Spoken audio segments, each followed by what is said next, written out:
Evo nas na protestu žutih prsluka, statični protesti,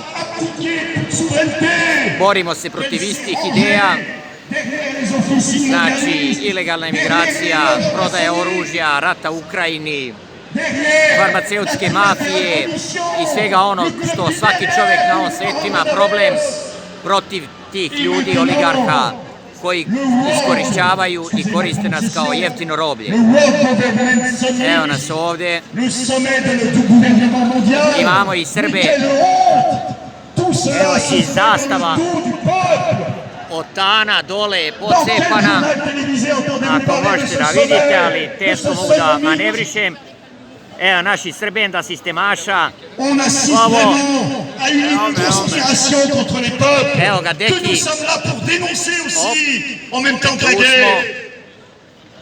Situacija je ovdje kakva jeste. I dalje smo stabilni posle 4 godine. Ne damo se. Živela Srbija, živela Francuska. Sloboda ili smrt. Živeli.